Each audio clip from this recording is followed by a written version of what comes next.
Hello friends, welcome back to my channel. I've been missing you. I've been very busy with my day job. I'm a busy attorney. However, I find woodworking extremely relaxing, and so I really need it. And I do enjoy making these videos for you. A lot of people lately have been coming to me and asking me, what do I need to start woodworking? They know that I do woodworking, but they have no idea what they need. They may have seen my videos and they see all these tools that I have accumulated now over years and years and years, and they ask themselves, what do I need to start? Well, this video is for you. These are the 10 things that you're gonna need.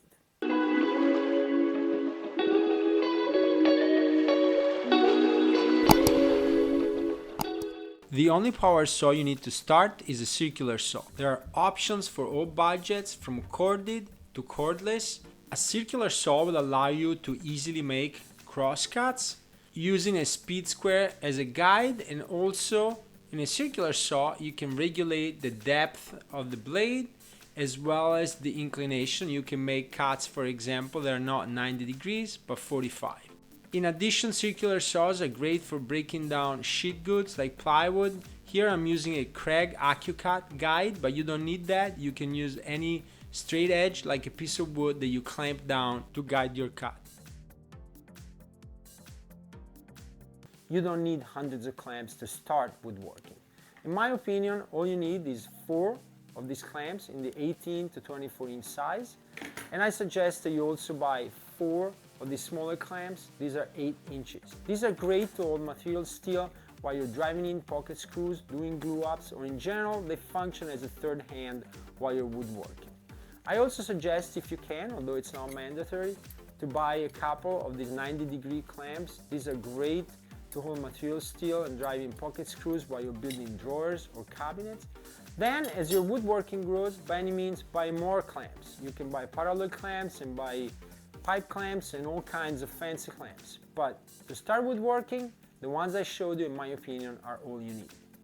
Woodworking is fun, but there are loud tools, spinning blades, and flying pieces of wood. That's why you should always protect your eyes, your ears, and your lungs. Be smart and buy goggles, a respirator, and a good pair of earmuffs. There are really just 3 sizes of screws that a beginning woodworker will use mostly. And that's the 1-inch screw, the 1 1/4 inch screw, and the 1 5/8 or 1.75, depending on the area where you live. And that's all you need. For pocket holes, Craig sells pocket hole screws that are specifically designed to use with the pocket hole jig. If you can make this investment, that's a little bit pricey, by any means, go ahead and do it. That will last you a long time. However, if you don't have the money, or if you don't want to invest because you're just trying to figure out if you even like woodworking, then you can just use the 1-inch and the 1 1/4 inch screws that you use for your regular other applications. A drill is definitely a must in my opinion.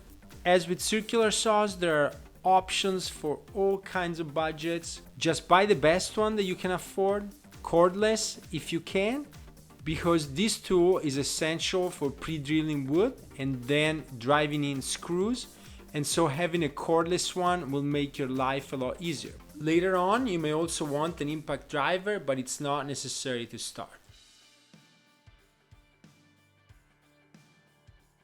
One other item that you're definitely going to need is a retractable tape measure. There are options for all budgets out there, from very, very cheap ones you can find at the discount stores, or very expensive ones that you can find online. But if you go to a big box store, usually the price ranges between $8 to $15, and sometimes they have very good deals on combos. If you find a good deal on a combo, buy 2 of these, keep 1 in your car and 1 in your shop. A 16-foot one like this is going to be more than sufficient.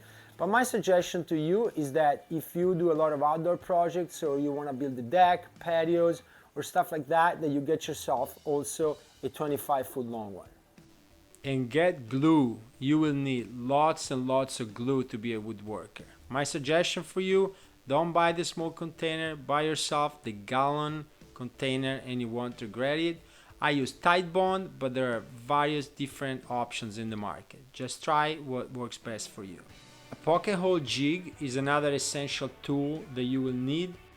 This is a Craig 720 that I paid about $99 2 years ago. There are also smaller, more compact versions that you can try. The bigger ones like these ones are better and are gonna be faster, but the smaller ones also work fine. So just get the one that works for your budget, because to start woodworking, you're definitely going to need the pocket hole jig. Another tool that you're definitely gonna need is a speed square. There are for all kinds of budgets. This is a plastic one, and so it was less expensive, but there are professional ones that are made of stainless steel. Just choose the one that works for your budget, but in my opinion, a plastic one is more than sufficient to start. Why are these so important? Because it allows you to draw the 90-degree line once you measured the wood.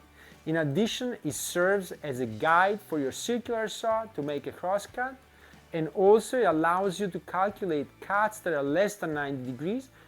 For example, if you want to make a 45-degree cut or a 30-degree cut, you can calculate it and draw it with the speed square.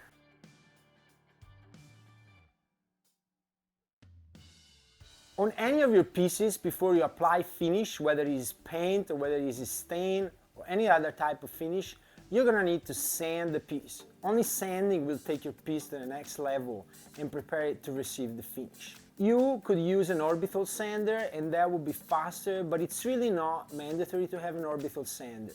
When I started, I just used these sheets of sandpaper and I would just cut them to the size that I needed to use on these types of sanding blocks. And if you don't want to purchase a sanding block, you can just use a piece of wood.